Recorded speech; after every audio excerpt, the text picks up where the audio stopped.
Assalamualaikum warahmatullahi wabarakatuh. Alhamdulillahi rabbil alamin.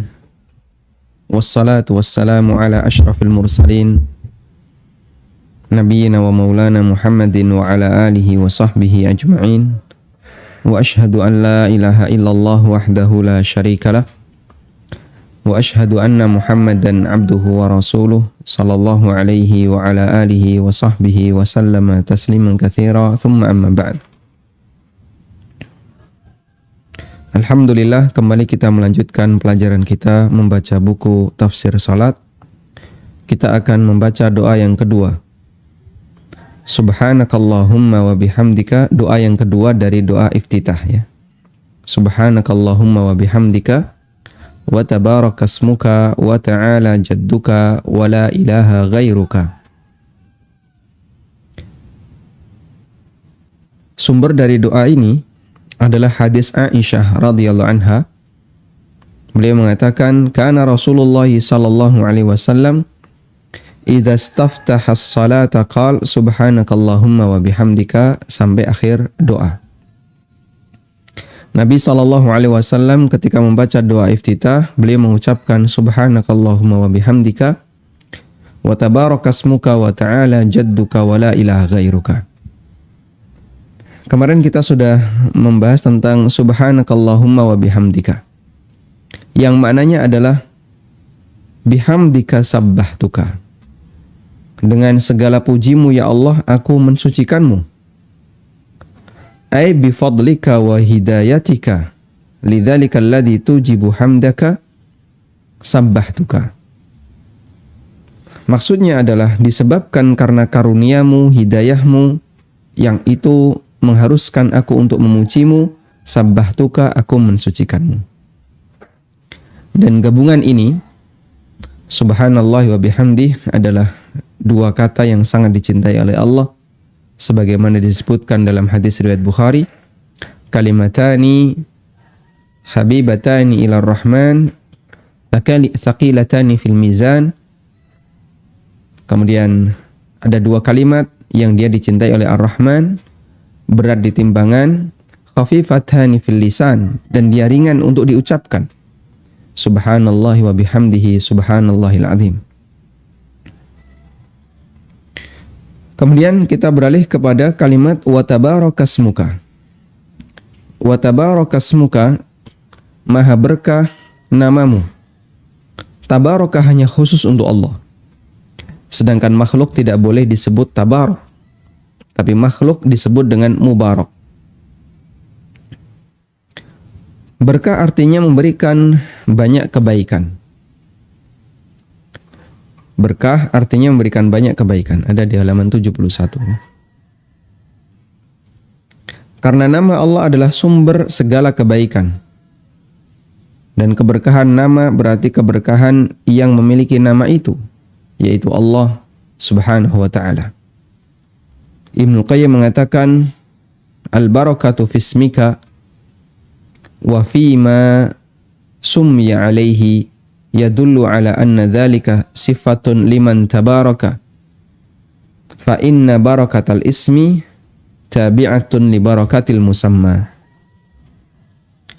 Keberkahan nama dan keberkahan pemilik nama menunjukkan ala anna dhalika sifatun, menunjukkan bahwasanya adalah sifat. Itu adalah sifat bagi zat yang maha berkah, karena keberkahan nama mengikuti keberkahan yang memiliki nama. Dan bagian dari keberkahan nama Allah subhanahu wa ta'ala adalah nama Allah ketika disebut maka dia bisa diiringi dengan doa. Ya Ghaffar ighfirli, Ya Razzaq urzuqni, Ya Rahman ya Rahim irhamni, dan nama-nama yang lainnya. Sehingga dengan menyebut nama Allah subhanahu wa ta'ala, doa kita akan semakin mustajab. Allah Ta'ala berfirman, walillahil asma'ul husna fad'uuhu biha. Allah Ta'ala memiliki asma'ul husna, maka jadikanlah itu untuk berdoa. Sehingga dengan sebab asma'ul husna, doa seorang hamba semakin diijabai oleh Allah Azza wa Jalla. Dan jamaah yang dimuliakan Allah Subhanahu wa taala, siapakah sumber berkah? Makhluk ataukah Allah? Jawabannya Allah. Makhluk itu diberkahi dan bukan sumber berkah. Sehingga makhluk mendapatkan keberkahan dari Allah. Sementara Allah Subhanahu wa taala dialah zat yang menciptakan keberkahan. Makanya posisi makhluk adalah mubarak. Makhluk yang diberkahi. Sedangkan Allah tabaraka, dia zat yang memberikan keberkahan. Maka makhluk tidak bisa memberikan keberkahan kepada makhluk yang lain kecuali atas izin Allah Subhanahu wa taala, di mana makhluk itu bisa menularkan kebaikan bagi yang lain. Dan makhluk yang diberkahi berarti makhluk itu mendapatkan banyak kebaikan dari Allah Subhanahu wa taala. Lalu dia bisa menularkan sebagian keberkahannya, sebagian kebaikannya kepada makhluk yang lain. Karena itu Allah Subhanahu wa taala menyebut beberapa makhluk yang banyak memberikan kebaikan bagi makhluk yang lain dengan sebutan berkah. Contohnya, Allah Subhanahu wa taala menyebut tanah suci Mekah. Inna awwala baitin wudi'a lin-nasi lalladzi bi Bakkata mubarakah. Sesungguhnya rumah pertama yang diletakkan untuk manusia adalah lalladzi bi Bakkata mubarakah. Adalah rumah yang berada di kota Bakkah, di kota Mekah, mubarakan, yang diberkahi. Apa keberkahan kota Mekah? Keberkahan kota Mekah adalah siapa yang beribadah di sana, maka dia mendapatkan pelipatan pahala yang jauh lebih besar dibandingkan yang beribadah di luar kota Mekah. Allah Subhanahu wa taala juga menyebut Baitul Maqdis sebagai kota yang diberkahi. Subhanalladzi asra bi'abdihi lailan minal masjidil haram ilal masjidil aqsa alladzi barakna haulah. Maha suci zat yang memberangkatkan hambanya di waktu malam dari Masjidil Haram ke Masjidil Aqsa alladzi barakna haulahu, yang kami berkahi daerah sekitarnya. Sehingga termasuk di antara tempat yang diberkahi oleh Allah Subhanahu wa taala adalah Baitul Maqdis. Dan Allah Subhanahu wa taala menyebut Lailatul Qadar dengan malam keberkahan. Inna anzalnahu fi lailatin mubarakah. Inna kunna mundzirin fiha yufraqu kullu amrin hakim. Sesungguhnya aku turunkan Al-Quran fi lailatin mubarakah, di malam yang diberkahi. Di malam yang diberkahi karena Lailatul Qadar adalah malam di mana ketika orang melakukan ibadah, maka pahalanya akan dilipatkan berkali-kali oleh Allah Subhanahu wa taala. Dan masih banyak lagi yang lainnya. Allah Subhanahu wa taala juga menyebut air hujan dengan ma'an mubarak, air yang diberkahi. Wa anzalna minas sama'i ma'an mubarakan fa'ambatna bihi jannati wa habbal hasid. Dan aku turunkan dari langit ma'an mubarak, air yang diberkahi. Karena seperti yang kita tahu, air hujan memberikan banyak kebaikan bagi kehidupan makhluk yang ada di muka bumi.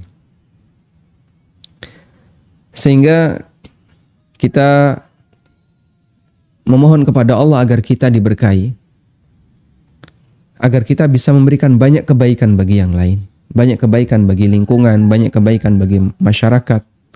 Karena orang yang diberkahi oleh Allah Subhanahu wa taala, maka dia akan banyak memberikan kebaikan bagi orang yang berada di sekitarnya, masyarakat yang berada di sekitarnya. Selanjutnya kalimat wa ta'ala jadduka. Maha tinggi keagunganmu. Maha tinggi di sini adalah tinggi kemuliaan, karena Allah memiliki sifat-sifat yang sempurna kemuliaannya. Wala ilaha ghairuka, dan tidak ada Tuhan yang berhak disembah selain Engkau. Di sini ada ikrar tauhid, mengimani bahwa satu-satunya yang berhak disembah dan diibadahi hanya Allah Ta'ala. Ikrar ini dilakukan setelah kita menetapkan sifat-sifat sempurna untuk Allah. Sifat-sifat dengan kita muji Allah subhanakallahumma wa bihamdika. wa tabarakasmuka wa ta'ala jadduka. Kemudian kita ikrarkan wa la ilaha ghairuka. Selanjutnya ada catatan di sini, ketika salat malam Nabi sallallahu alaihi wasallam membaca doa iftitah seperti di atas, namun dengan tambahan kalimat la ilaha illallah. La ilaha illallah 3 kali. La ilaha illallah. Allahu akbar kabira. Allahu akbar kabira. Allahu akbar kabira 3 kali. Sebagaimana yang diceritakan oleh Abu Sa'id Al-Khudri radhiyallahu anhu, beliau menceritakan kana Rasulullah sallallahu alaihi wasallam idza qama minal laili kabbara thumma yaqulu subhanakallahumma wa bihamdika wa tabarakasmuka wa ta'ala jadduka wa la ilaha ghairuka la ilaha illallah la ilaha illallah la ilaha illallah Allahu akbar kabira 3 kali. Hadisnya riwayat Ahmad, Abu Dawud dan yang lainnya. Kita bisa praktikkan semacam ini. Saat kita qiyamul lail, maka kita bisa baca kalimat semacam ini. Semoga Allah Subhanahu wa taala semakin memperbesar pahala yang kita lakukan, pahala dari amal yang kita lakukan karena kita berusaha untuk mengamalkan sunnah Nabi sallallahu alaihi wasallam. Berikutnya adalah doa yang ketiga. Allahu akbar kabira walhamdulillahi katsira wa subhanallahi bukratan wa asila. Allahu akbar kabira. Allah Maha besar. Kabira, aku mengagungkannya. Walhamdulillahi katsira. Dan segala puji hanya milik Allah. Katsiran dengan pujian yang banyak. Wa subhanallahi bukratan wa asila. Dan Maha suci Allah baik di waktu pagi maupun di waktu sore. Masya Allah. Kita coba baca sumber doa. Doa ini memiliki keutamaan yang besar. Pintu-pintu langit dibuka karena doa ini. Dari Ibnu Umar radhiyallahu anhu beliau menceritakan, "Bainama nahnu nusalli ma'a Rasulillah sallallahu alaihi wasallam, idz qala rajulun minal qaum, Allahu akbar kabira walhamdulillahi katsira wa subhanallahi bukratan wa asila." Lalu Rasulullah sallallahu alaihi wasallam bertanya. Jadi orang itu membaca, dia sebagai makmum, didengar oleh Nabi sallallahu alaihi wasallam. Kemudian Nabi sallallahu alaihi wasallam seusai salat beliau bertanya, siapa yang membaca doa tadi, doa seperti ini? Jawab salah satu jamaah, saya ya Rasulullah. Kemudian Nabi SAW bersabda, Ajibtu laha, futihat laha abwabus sama. Aku kagum dengan doa ini. Pintu-pintu langit dibuka karena doa ini. Allahu akbar kabira, walhamdulillahi katsira. Ibnu Umar radhiyallahu anhu ketika mendengarkan sabda Nabi sallallahu alaihi wasallam terkait doa ini, beliau mengatakan, "Fama taraktuhunna mundu sami'tu Rasulullah sallallahu alaihi wasallam yaqulu dzalika." Sejak saya mendengar Rasulullah sallallahu alaihi wasallam bersabda demikian, saya tidak pernah meninggalkan doa ini. Sehingga setiap kali membaca iftitah, beliau membaca doa Allahu akbar kabira walhamdulillahi katsira wa subhanallahi bukratan wa asila. Jika kita membaca doa iftitah ini dengan serius, kita bisa bayangkan pintu langit dibuka dalam rangka menyambut naiknya doa ini. Dan Allah Subhanahu wa taala mengatakan dalam Al-Qur'an, "Ilaihi ya'rujul kalimut thayyib wal 'amalus salih." Ilaihi yas'adul kalimut thayyib wal 'amalus salih. Kepada Allah Subhanahu wa taala, kalimat-kalimat yang indah itu akan naik. Sehingga kalimat thayyibah berupa pujian untuk Allah dinaikkan oleh Allah Subhanahu wa taala. Maka ketika kita memuji Allah, Allahu akbar kabira walhamdulillahi katsira, atau pujian yang lainnya, subhanakallahumma wa bihamdika wa tabarakasmuka, maka pujian-pujian itu akan naik ke langit. Dan terutama yang mendapatkan ketegasan dari Nabi sallallahu alaihi wasallam seperti kalimat Allahu akbar kabira walhamdulillahi katsira. Sekarang kita akan lihat tafsir dari doa. Apa makna Allahu akbar kabira? An-Nawawi menjelaskan, qauluhu Allahu akbar kabira, kabiran di sini mansub bi fi'lin mahdzuf. Ai kabbartu kabiran au dzakartu kabiran. Kalimat Allahu akbar kabira, kata kabira mansub sebagai objek karena ada kata kerja yang tidak disebutkan, yaitu kabbartu, aku bertakbir. Sehingga jika dibaca lengkap, maka aku bertakbir, kabbartu kabiran, aku bertakbir dengan takbir, ya, mengagungkan zat yang maha besar. Atau dzakartu kabiran, aku menyebut zat yang maha besar.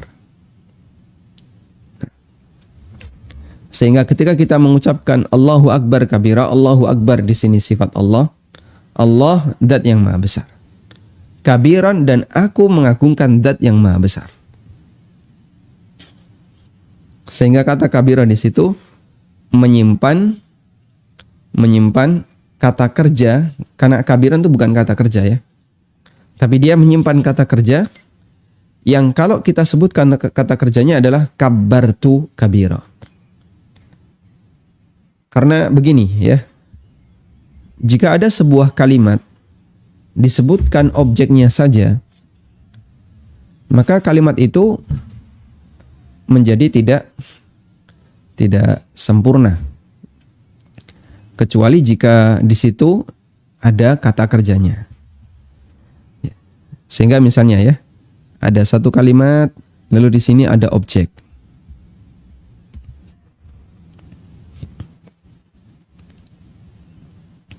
Maka bisa kita pastikan di sini harus ada kata kerja agar objek ini bisa berfungsi sebagai objek. Dalam bahasa Arab seperti itu banyak, dalam bahasa Indonesia seperti itu juga banyak. Sehingga misalnya kita mengucapkan, kamu mau pergi kemana? Mau kemana Pak? Mau kemana? Atau kalimat yang lebih ringkas lagi, kemana?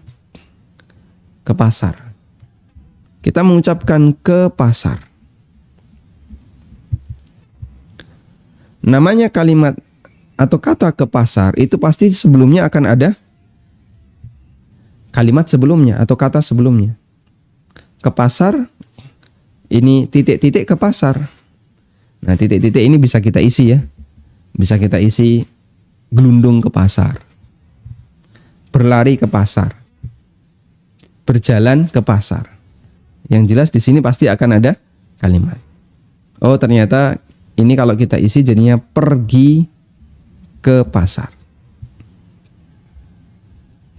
Contoh yang lain misalnya,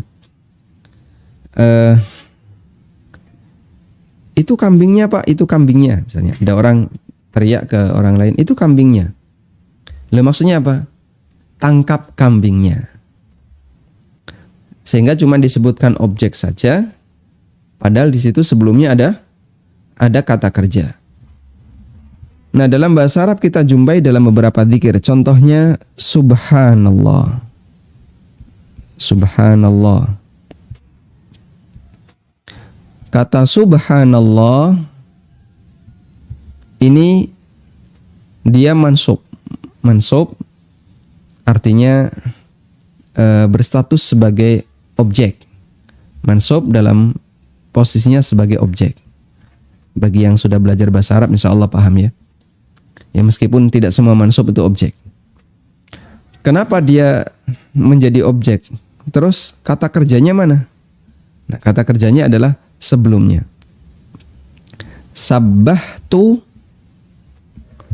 subhanallah. Sabbahtu subhanallah. Aku bertasbih dengan mengucapkan subhanallah. Sehingga dengan kalimat ini maka tersusunlah kalimat yang lengkap, ya. Di sini ada subjek dan predikat. Predikatnya adalah kata kerja.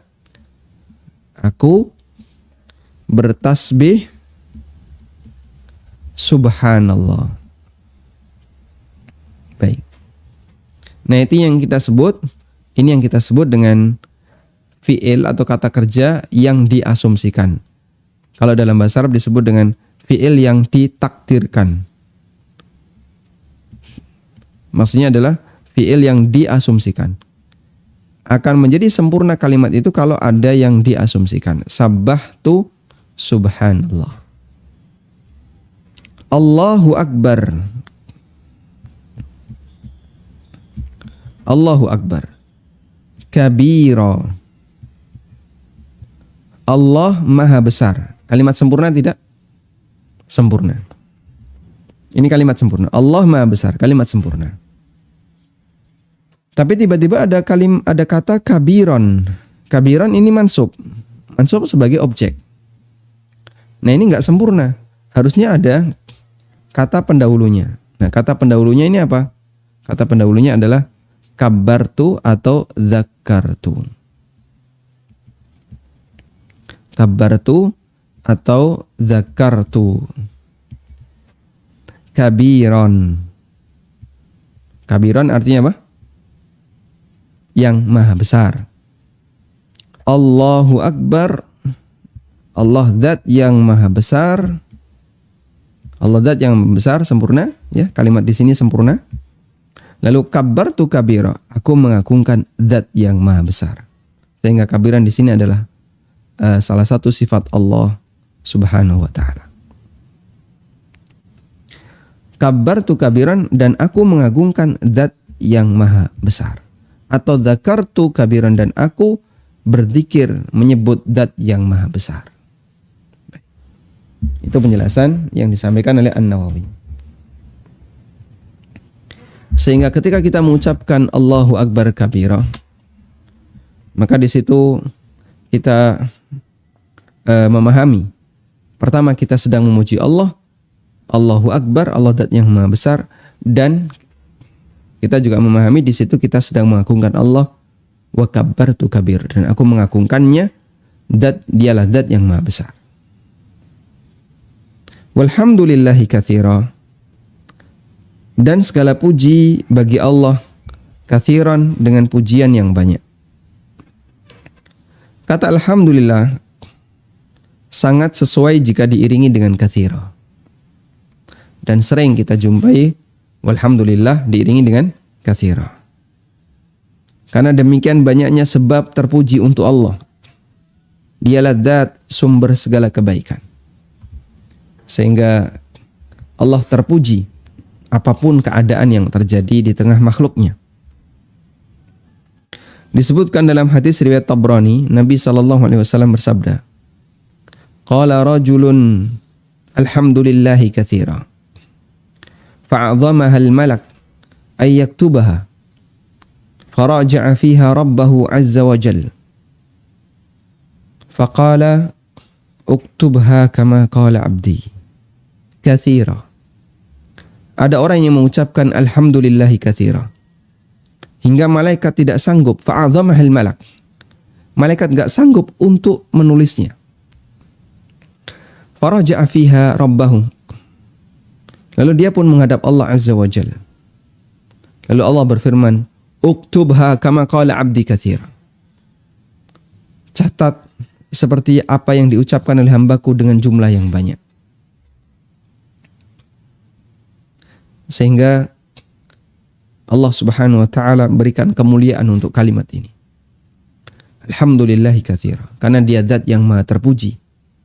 Dan pujian Allah Subhanahu wa ta'ala adalah pujian yang banyak. Karena dia kebaikannya banyak. Dan Allah maha terpuji apapun keadaan hambanya. Sehingga sekalipun kita sedang mengalami musibah, maka kita memuji Allah dengan kalimat apa? Alhamdulillahi ala kulli hal. Segala puji bagi Allah ala kulli hal, apapun keadaannya. Sekalipun kita tidak sedang mendapatkan nikmat, sekalipun kita sedang mendapatkan musibah, namun Allah Subhanahu wa taala Maha terpuji apapun keadaannya. Alhamdulillah ala kulli hal. Nah, sehingga Nabi SAW memuji Allah ketika beliau mendapatkan kenikmatan, beliau memuji alhamdulillahi bi ni'matihi tatimmus shalihat. Dan ketika beliau mendapatkan musibah, beliau memuji alhamdulillahi ala kulli halin. Karena pujian untuk Allah itu disebabkan dua hal.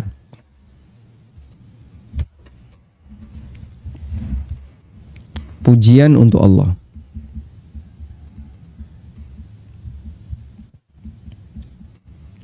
ada dua hal.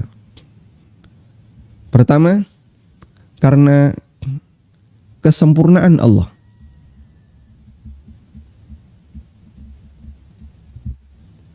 Dan Allah Subhanahu wa taala Maha sempurna nama dan sifatnya, keagungannya, apapun kondisi hambanya. Sehingga sekalipun hambanya sedang mengalami musibah, Allah tetap maha sempurna, maha agung, maha mulia. Sekalipun hamba sedang menghadapi berbagai macam ujian, sedang menghadapi berbagai macam cobaan, ada musibah A, musibah B, musibah C, dia sakit, ada yang keluarganya meninggal, rumahnya kebakaran, mobilnya hancur, apalagi misalnya, kemudian lingkungannya kebanjiran, semuanya bertubi-tubi dia alami. Tapi Allah tetap maha sempurna. Sehingga sang hamba tetap diperintahkan untuk memuji Allah Subhanahu wa taala karena kesempurnaannya. Yang kedua, pujian untuk Allah, sebab yang kedua adalah karena Allah Subhanahu wa taala memberikan kebaikan bagi hamba.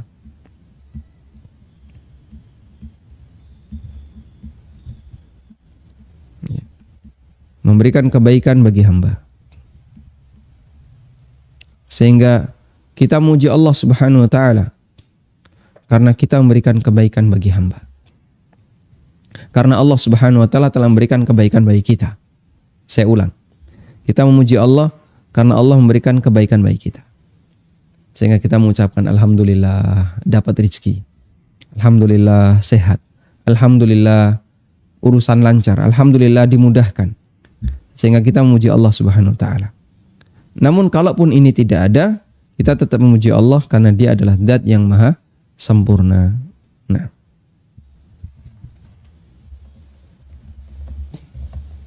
wa subhanallahi bukratan wa asila. Dan maha suci Allah baik di waktu pagi maupun di waktu sore. Dan kata subhanallah pantas untuk digabungkan dengan bukratan wa asila, baik di waktu pagi dan sore. Karena setiap orang yang melihat kekurangannya dalam rentang waktu pagi sampai sore, sedangkan Allah disucikan dari semua kekurangan tersebut. Sehingga kita memuji Allah setiap pagi dan sore. Dan mensucikan Allah setiap pagi dan sore. Karena Allah zat yang maha suci dari segala kekurangan. Apapun yang dialami oleh hambanya selama pagi sampai sore. Wallahu a'lam. Kemudian doa yang keempat. Alhamdulillahi hamdan katsiran tayyiban mubarakan fi. Segala puji bagi Allah, hamdan katsiran, dengan pujian yang banyak, tayyiban yang baik, mubarakan fi, dan pujian yang diberkahi fihi di dalamnya. Sumber doa. Doa ini memiliki keutamaan di mana ada 12 malaikat berlomba. Siapakah di antara mereka yang akan mengantarkannya kepada Allah Subhanahu wa taala? Sahabat Anas bin Malik radhiyallahu anhu bercerita, ada orang yang datang ke masjid lalu masuk ke shaf sementara nafasnya tersengal-sengal. Kemudian dia membaca alhamdulillahi hamdan katsiran thayyiban mubarakan fi. Seusai sholat Nabi SAW bertanya, siapakah yang mengucapkan doa ini tadi? Semua sahabat terdiam, lalu beliau menimpali, siapapun yang mengucapkan kalimat ini tadi tidak ada masalah. Kemudian orang tadi mengatakan, aku tadi yang datang buru-buru dan nafasku tersengal-sengal lalu aku membaca doa ini. Kemudian Nabi SAW bersabda, laqad ra'aitu 12 malakan yabtadirunaha ayyuhum yarfa'uha. Aku melihat ada 12 malaikat. Mereka berlomba untuk mengantarkan doa ini. Masya Allah. Hadisnya riwayat Ahmad, Muslim dan yang lainnya. Dan dohir dari hadis bahwasanya doa ini dibaca ketika iftitah. Dan nanti ada yang mirip seperti itu ketika i'tidal. Alhamdulillahi hamdan katsiran thayyiban mubarakan fi. Baik, maka jamaah yang belum terbiasa membaca doa seperti ini, silahkan Anda baca. Alhamdulillahi hamdan katsiran thayyiban mubarakan fi. Cukup ringan, mudah untuk dihafal dan pendek. Namun Masya Allah, malaikat berebut untuk mengantarkan doa ini kepada Allah Subhanahu wa Ta'ala. Tafsir dari doa. Dari sahabat Jabir bin Abdullah radhiyallahu anhuma, Nabi SAW bersabda, afdalud du'ai alhamdulillah. Doa yang paling afdal adalah ucapan alhamdulillah. Syekh Abdurrahman Al-Barraq menjelaskan, ucapan alhamdulillah disebut sebagai afdalud du'a, disebut sebagai doa terbaik, karena dalam ucapan alhamdulillah terdapat ungkapan syukur kepada Allah. Dan orang yang bersyukur akan ditambah nikmatnya oleh Allah Subhanahu wa Ta'ala. Sehingga ketika orang itu bersyukur kepada Allah Subhanahu wa Ta'ala, maka itu mendatangkan kebaikan baginya. Akan ditambah nikmat untuknya. Dan orang yang berdoa tujuannya apa? Karena ingin mendapatkan tambahan nikmat. Sehingga kita berdoa karena kita merasa ingin mendapatkan ini, ingin mendapatkan ini, ingin mendapatkan ini. Lalu kita ucapkan dalam doa kita. Maka disebut sebagai afdalud du'a, kalimat alhamdulillah disebut sebagai doa yang terbaik.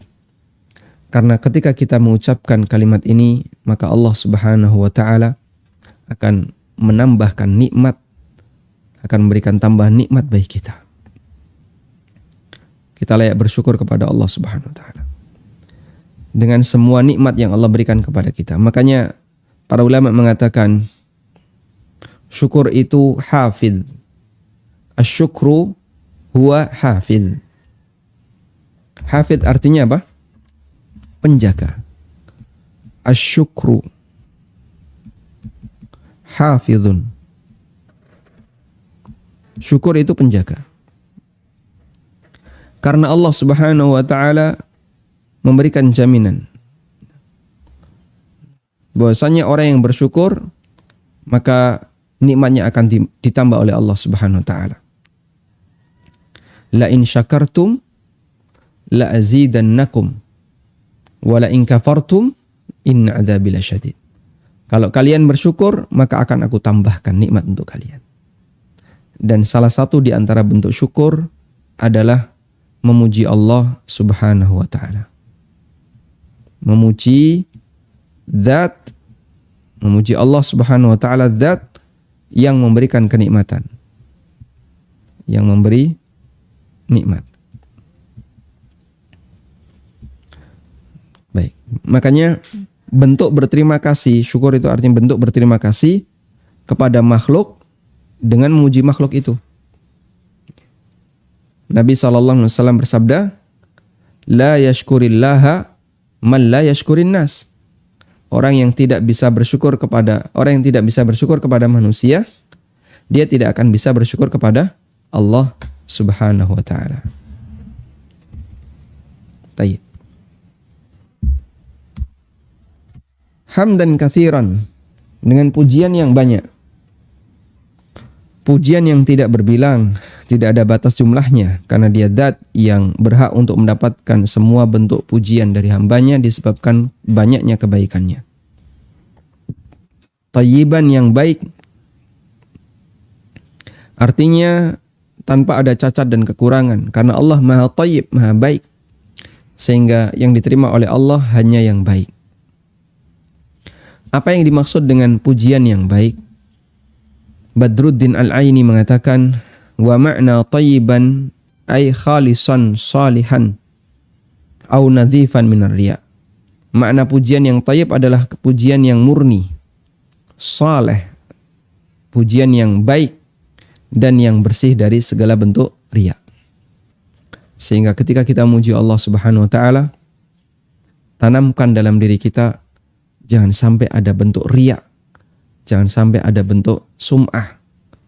Tapi kita bersihkan agar pujian itu menjadi pujian yang apa? Yang thayyib. Sehingga pujian itu nadhifan minar riya, khalisan, bersih dari riya, murni untuk Allah Subhanahu wa taala. Kemudian kalimat mubarakan fihi, pujian yang penuh berkah. Artinya adalah pujian yang terus-menerus, tidak pernah putus. Karena berkah itu maknanya adalah daim.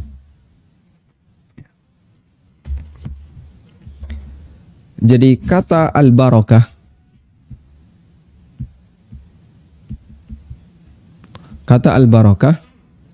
itu memiliki dua makna.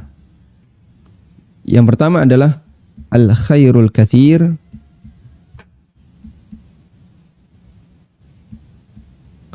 kebaikan yang banyak. Yang kedua adalah daimun, langgeng.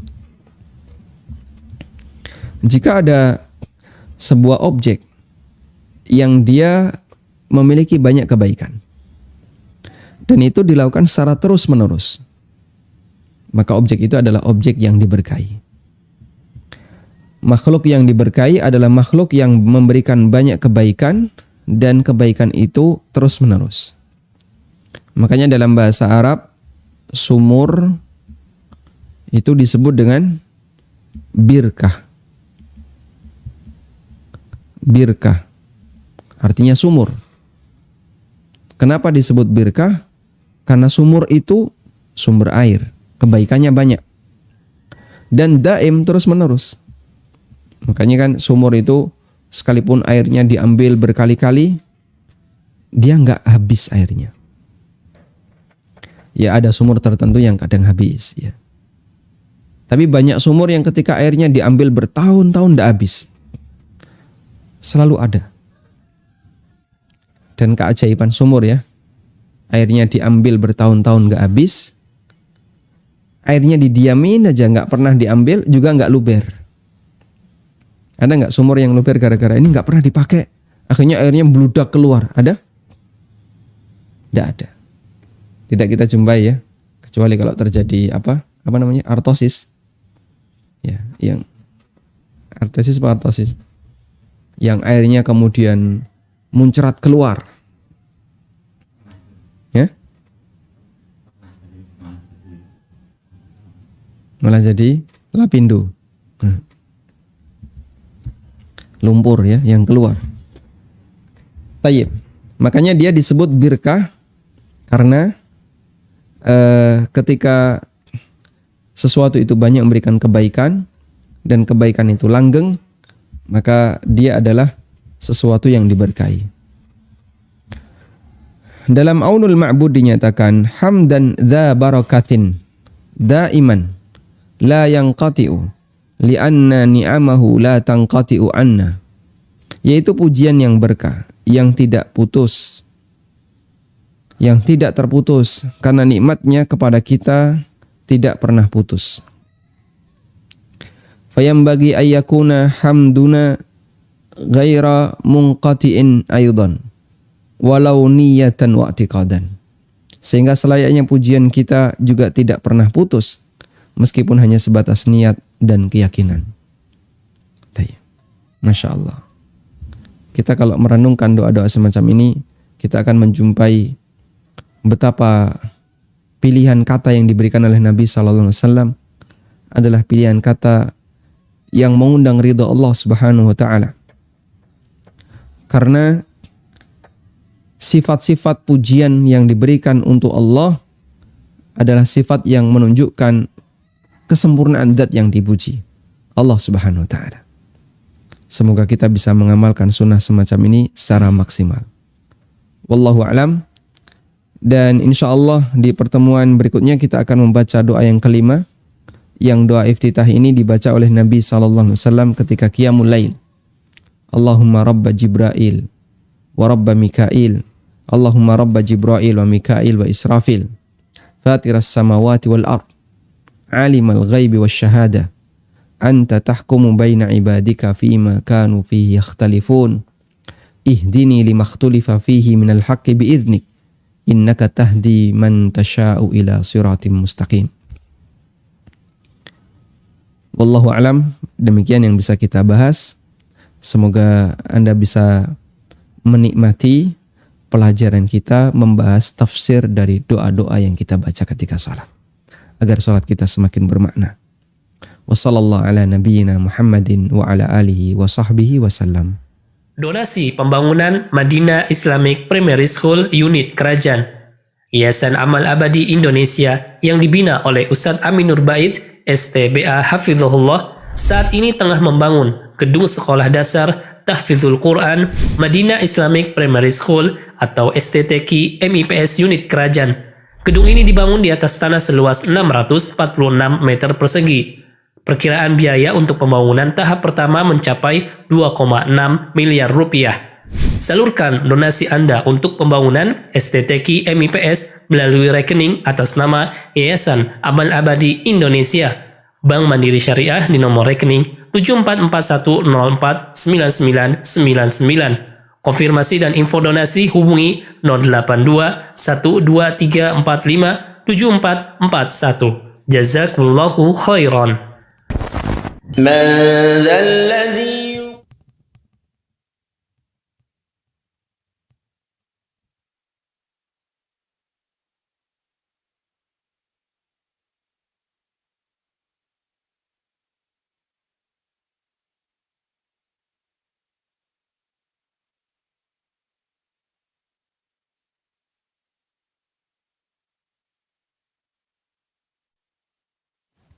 Ada suaranya?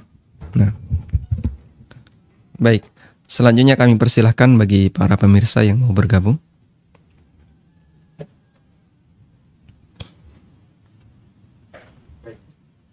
Silahkan.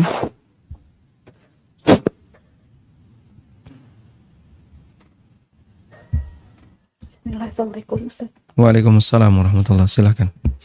Izin bertanya Ustaz. Jika ada seorang karyawan yang pada posisi sebelumnya itu dia memiliki jabatan misal asisten manajer, tapi dia tulis di LinkedIn itu misalkan manajer gitu kan. Lantas dia mau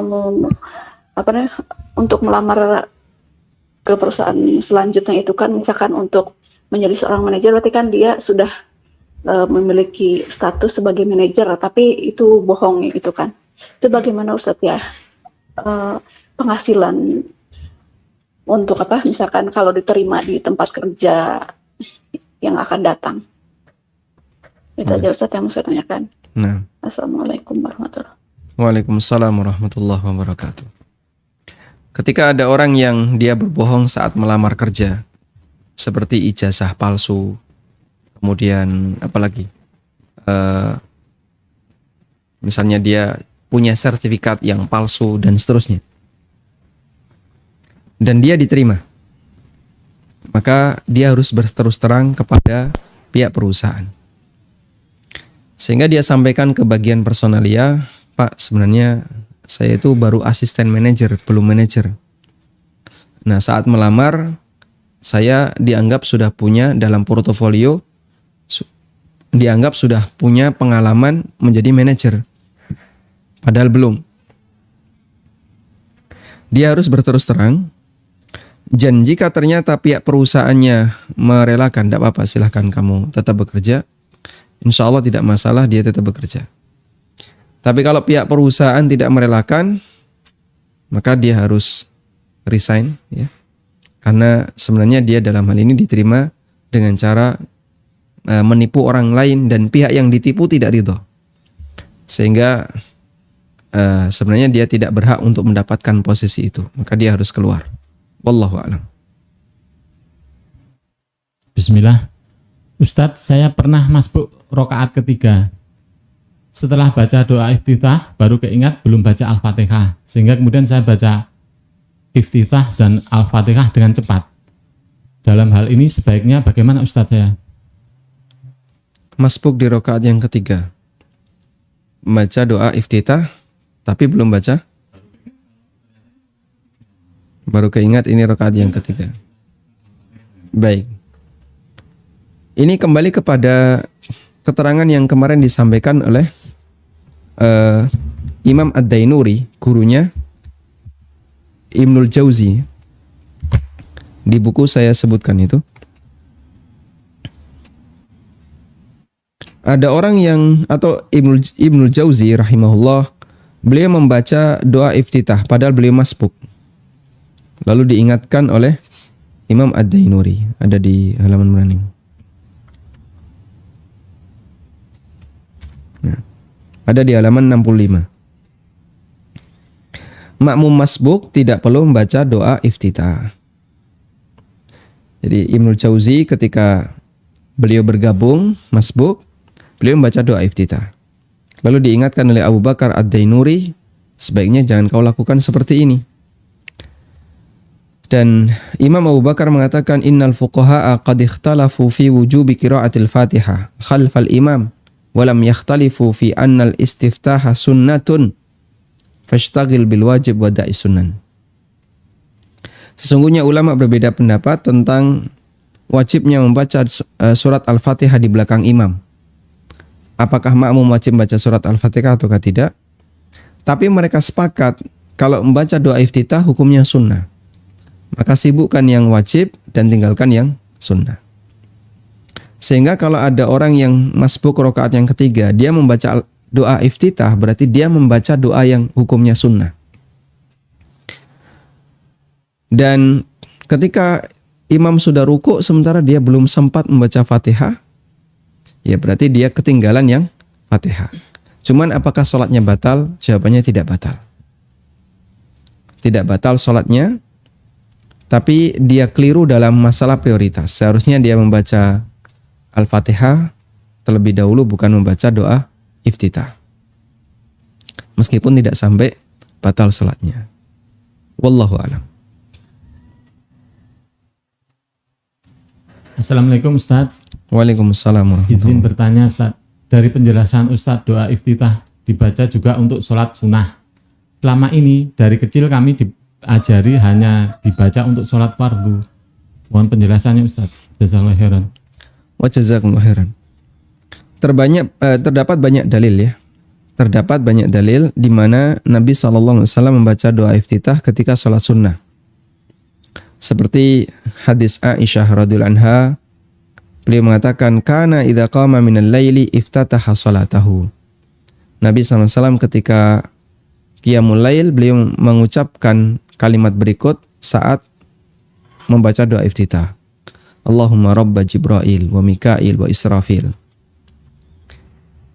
Kemudian juga dalam hadis sebelumnya, hadis dari Abu Sa'id Al-Khudri di halaman 72.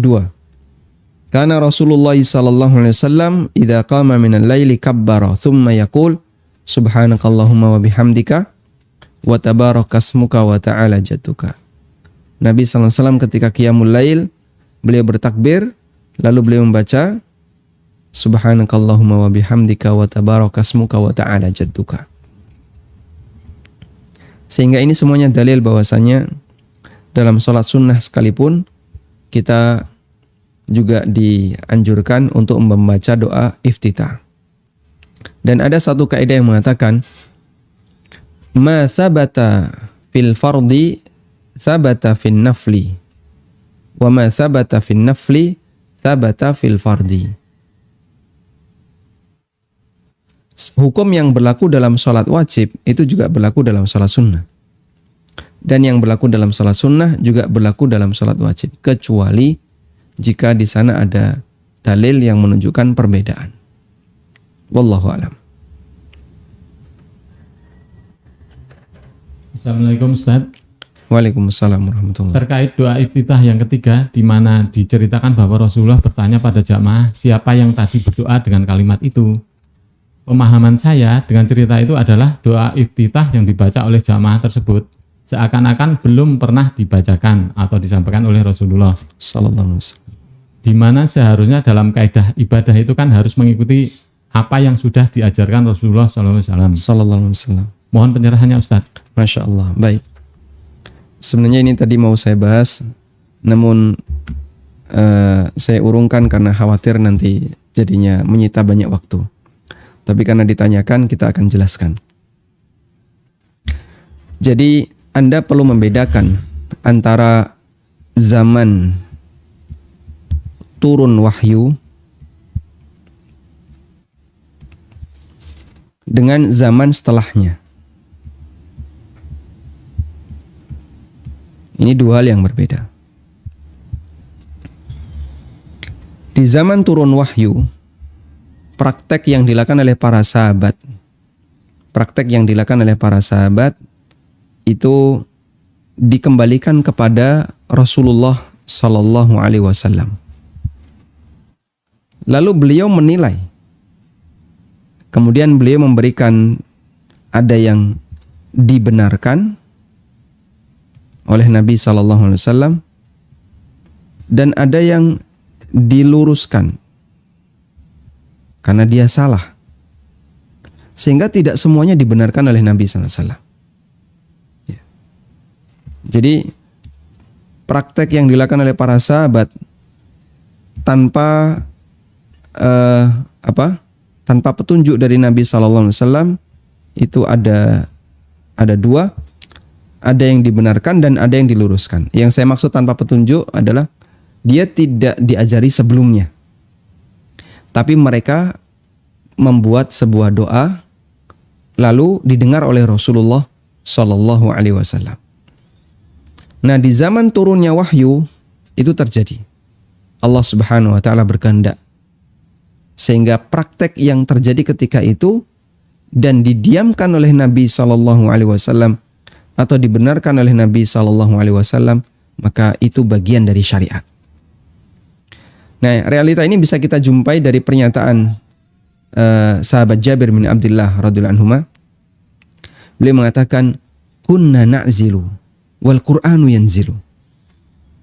Kami dulu melakukan azl di masa Quran itu turun.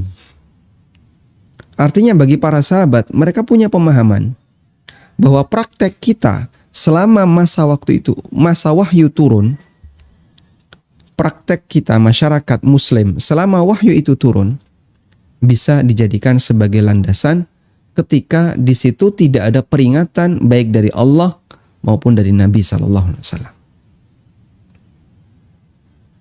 Karena itu zaman turunnya wahyu memiliki porsi khusus, memiliki kondisi khusus yang itu tidak boleh disamakan dengan zaman setelahnya.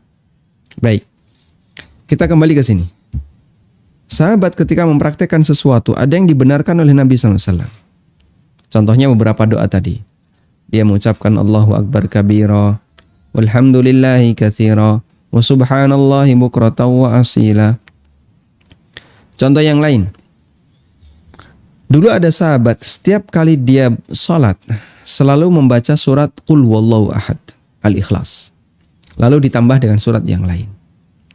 Akhirnya perbuatan ini pun dilaporkan kepada Nabi SAW. Lalu Nabi SAW meminta kepada yang lapor, saluhu lima yaf'alu dzalika. Tolong tanyakan kepadanya, apa alasan dia melakukan itu? Kemudian ketika ditanya, orang itu menjawab, fa innaha sifatur rahman wa ana uhibbuha. Saya sangat senang dengan surat Al-Ikhlas karena di situ terkandung sifatur rahman, sifat-sifat Allah, zat yang maha rahman. Kemudian setelah jawaban itu disampaikan kepada Nabi sallallahu alaihi wasallam, Nabi sallallahu alaihi wasallam mengatakan, akhbirhu fa innallaha yuhibbuhu bihubbihi surat Al-Ikhlas. Atau kama qala sallallahu alaihi wasallam. Sampaikan kepadanya bahwasanya Allah mencintainya disebabkan karena dia mencintai surat Al-Ikhlas. Yang itu zahirnya bahwasanya Nabi sallallahu alaihi wasallam tidak mengajarkan ini kepada beliau, tapi beliau melakukannya.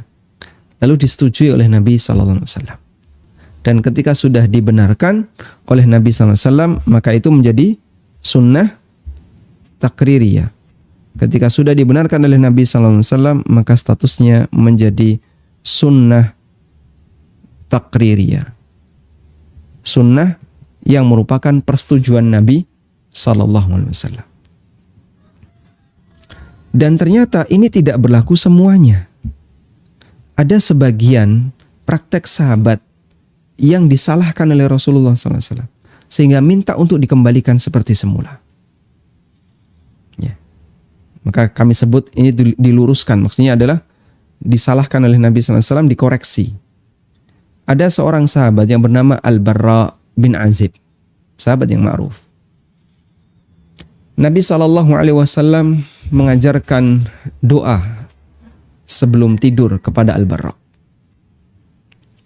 Dalam doa itu beliau mengucapkan, Allahumma inni aslamtu wajhi ilaika, wajjahtu wajhi ilaika, Allahumma inni aslamtu nafsi ilaika, wa wajjahtu wajhi ilaika, wa alja'tu dhahri ilaika, ragbatan wa rahbatan ilaika, la malja'a wa la manja minka illa ilaika. Lalu dilanjutkan doa, amantu bi kitabikal ladzi anzalta wa bi nabiyyikal ladzi arsalta. Di situ ada kalimat amantu bi kitabikal ladzi anzalta wa bi nabiyyikal ladzi arsalta. Amantu bi kitabikal ladzi anzalta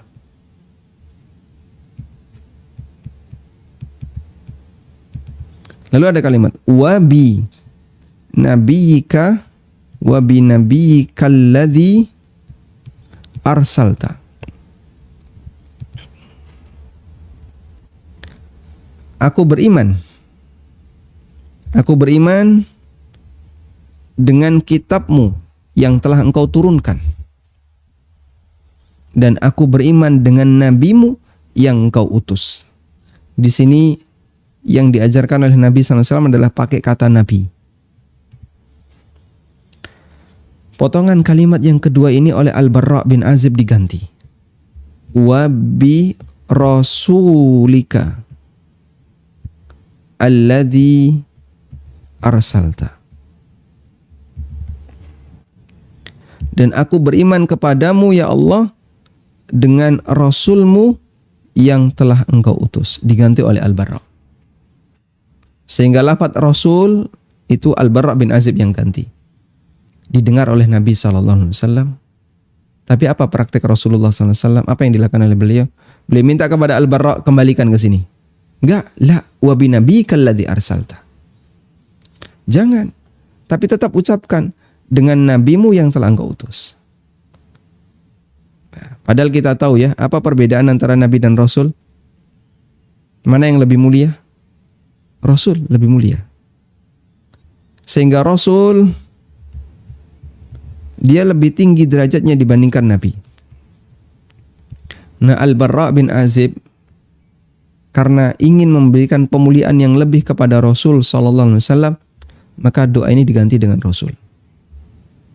Amantu, sehingga Barra mengucapkan amantu bi kitabikal ladzi anzalta wa bi rasulikal ladzi arsalta. Dilarang oleh Nabi sallallahu alaihi wasallam. Tidak boleh. Kamu harus tetap ucapkan wa bi nabiyyikal ladzi arsalta. sehingga kita baca persis sebagaimana teksnya. Baik. Nah, ketika dia diluruskan, tidak disetujui oleh Nabi sallallahu alaihi wasallam, berarti ini tidak menjadi sunnah takririyah. Tidak menjadi sunnah takririyah. Beberapa praktek ibadah sahabat yang tidak disetujui oleh Nabi sallallahu alaihi wasallam. Misalnya Abu Darda mau sholat semalam suntuk, nggak boleh sama Rasulullah. Kemudian juga Abdullah bin Amr bin As mau puasa tiap hari, dilarang oleh Nabi sallallahu alaihi wasallam. Abu Darda dikoreksi oleh Salman, lalu Salman disetujui oleh Rasulullah sallallahu alaihi wasallam. Ada juga sahabat yang mau mengebiri dirinya, Utsman bin Mad'un dilarang oleh Nabi sallallahu alaihi wasallam. Dan beberapa sahabat yang lainnya yang mereka ingin melakukan ibadah yang jauh lebih kencang tapi dilarang oleh Rasulullah sallallahu alaihi wasallam. Beliau juga melarang puasa khusus di hari Jumat. Beliau melarang orang mengkhususkan malam Jumat untuk qiyamul lail. Itu semuanya menunjukkan bahwasanya kadang ada doa sahabat, praktek sahabat yang dibenarkan, dan kalau dibenarkan maka dia menjadi sunnah takririyah. Dan sunnah takrir termasuk dalil. Dan ada yang diminta oleh Nabi sallallahu alaihi wasallam kembalikan ke tempat semula. Berarti dia tidak menjadi sunnah takririyah. Karena seperti yang kita tahu sunnah ada berapa? Ada 4 ya. Ada qauliyah, yaitu sabda Nabi sallallahu alaihi wasallam, ucapan beliau. Ada fi'liyah, perbuatan Nabi sallallahu alaihi wasallam. Ada takririyah, persetujuan Nabi sallallahu alaihi wasallam. Dan ada hammiyah, yaitu yang menjadi rencana Nabi sallallahu alaihi wasallam tapi belum kesampaian, seperti puasa Tasu'a dan seterusnya. Dan semuanya adalah dalil. Wallahu a'lam.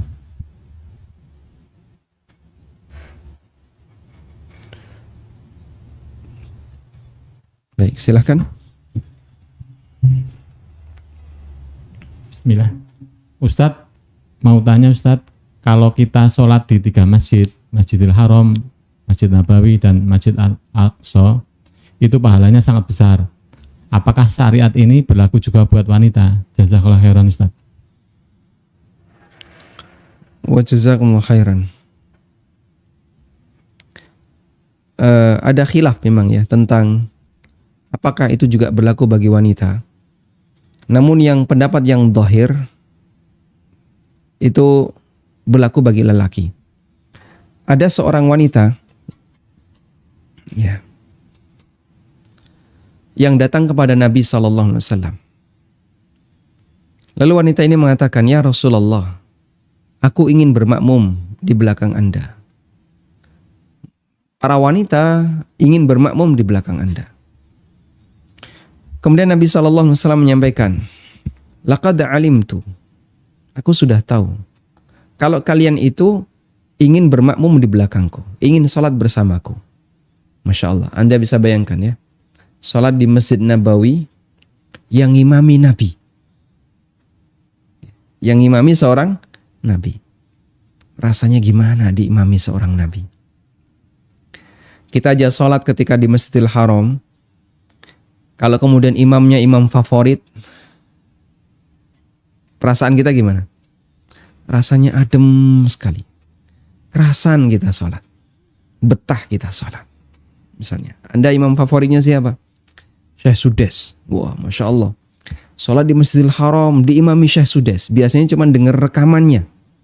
Sekarang suara dari apa? Mikrofon ya. Dari pengeras suara Masjidil Haram. Di tengah jamaah Masjidil Haram. Dalam situasi seperti itu, Syekh Sudes membaca Al-Quran dalam sholat. Dan Anda sangat kagum dengan suaranya. Maka rasa sholatnya beda jamaah. Dengan di kampung, diimami mukimin misalnya.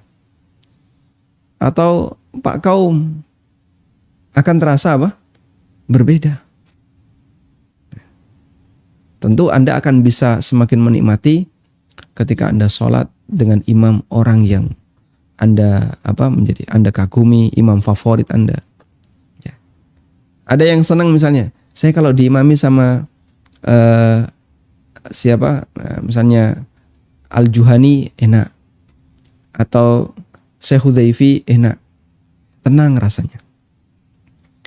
Atau diimami oleh Syekh ini Bandar Balilah, saya juga senang.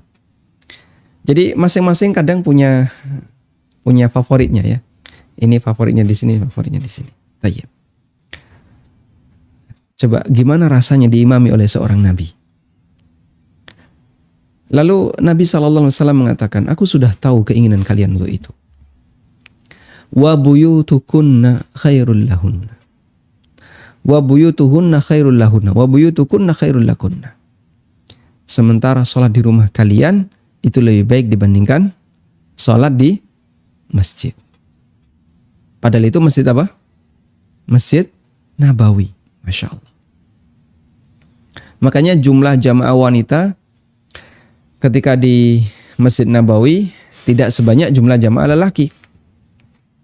Mereka lebih banyak sholat di rumah masing-masing. Ada salah satu istri Nabi SAW.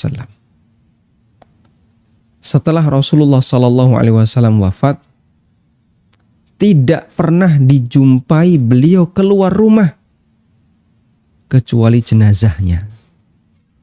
Subhanallah. Inilah wanita sejati. Jadi salah satu istri Nabi SAW, setelah Nabi SAW wafat, gak pernah dijumpai beliau keluar rumah kecuali jenazahnya. Saudah bintu Zam'ah radhiyallahu anha.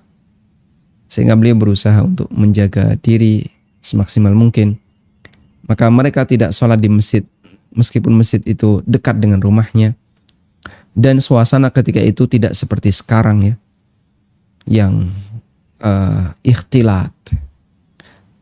Di Masjid Nabawi maupun Masjidil Haram, kalau mau menghindari ikhtilat, bersih tanpa ikhtilat mustahil. Karena mereka punya keluarga, mereka kadang rombongan bareng keluarga.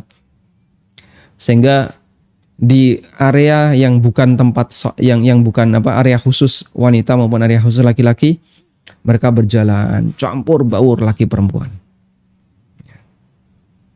Ya, namun ya itu satu hal yang sulit untuk kemudian dihindari. Demikian pula di Masjidil Haram ya. Kadang masuk bareng gitu kan. Dalam satu lift bareng. Ya, karena kalau dipisah kesulitan, kecuali kalau kemudian sudah di ruangan sholat. Ada ruang khusus wanita, ruang khusus laki-laki. Belum lagi kalau tawaf tidak mungkin dipisah. Ini satu keluarga. Pimpinan rombongannya ini, ibu-ibu tidak mungkin tawaf nanti khusus ibu-ibu sendirian. Nah, nanti pisah dari rombongannya, tidak mungkin. Akhirnya ya seperti suasana yang kita lihat, laki perempuan. Dan ya meskipun ini bukan kondisi yang ideal, namun ya kata orang kahanan ya, adanya seperti itu. Namun jamaah yang dimuliakan Allah Subhanahu wa taala, kembali kepada masalah tadi. Bagaimana dengan sholat di masjid-masjid tadi bagi wanita? Nabi SAW mengatakan, wa buyutukunna khairul lakum. Rumah kalian lebih baik bagi kalian. Dan kami lebih menguatkan pendapat ini, sehingga wanita silahkan sholat di rumah masing-masing. Insya Allah semoga mendapatkan pahala yang lebih besar. Wallahu a'lam. Ya. Silahkan. Waalaikumsalam warahmatullahi. Silakan Bapak. Sholat berjamaah kan posisi lalu mohon maaf Bapak, suara Bapak putus-putus. Mungkin Bapak bisa cari posisi yang sinyalnya bagus. ya. Putus-putus Bapak. Televisinya bisa di-mute. Assalamualaikum Ustaz. Waalaikumsalam warahmatullahi. Silakan. Kalau sholat berjemaah 2 orang posisi sejajar, lalu rakaat kedua datang makmum satu lagi, imamnya maju berapa langkah atau makmumnya yang maju berapa langkah? Baik. Satu lagi Ustaz. Baik, barakallahu fikum. Waalaikumsalam warahmatullahi. Masya Allah. Baik. Ketika imam dan makmum sejajar atau berdua ya, imam dan makmum berdua seperti ini. Ini salah nih. Mungkin begini ya. Imam dan makmum berdua. Dia sejajar. Imam sebelah mana? Kanan atau kiri? Imam kanan atau kiri? Imam kiri. Ini imam. Ini makmum. Lalu datang makmum menyusul makmum. Maka yang tepat imamnya yang maju atau makmumnya yang mundur, boleh dua-duanya. Maksud saya salah satu ya. Sehingga makmum yang mundur bisa, ini mundur. Akhirnya dia membuat shaf di belakang. Makmum 1, makmum 2 yang masbuk tadi. Atau imamnya yang maju juga bisa. Bisa yang pertama atau yang kedua. Nabi SAW pernah sholat ya bersama Jabir. Kalau nggak Jabir ya Jabbar. Ada 2 sahabat yang namanya mirip Jabir dan Jabbar. Saya kurang hafal untuk siapa yang pertama. Anggaplah misalnya yang pertama adalah Jabir. Beliau sholat berdua bersama Jabir, cecer. Lalu datang Jabbar. Lalu Jabbar ternyata berada di samping kiri Nabi SAW. Jadi ini Nabi SAW posisinya. Di sini sahabat Jabir. Lalu datang Jabbar. Nah, di sebelah kiri Rasulullah SAW. Kemudian oleh Nabi SAW mereka diminta untuk ke belakang. Akhirnya mereka mundur sehingga Jabir dan Jabbar membentuk shaf di belakang Rasulullah Sallallahu Alaihi Wasallam. Maka posisi seperti ini kalau imam dan makmumnya 3 orang ya. Kalau imam dan makmumnya 3 orang, posisinya di belakang dan bukan di samping. Wallahu alam. Baik, demikian yang bisa kita bahas. Semoga menjadi kajian yang bermanfaat. Wassallallahu ala nabiyyina Muhammadin wa ala alihi wa sahbihi wa sallam. Wa akhiru da'wana anil hamdulillahi rabbil alamin. Subhanakallahumma wa bihamdika asyhadu an la ilaha illa anta astaghfiruka wa atubu ilaik. Wassalamualaikum warahmatullahi wabarakatuh.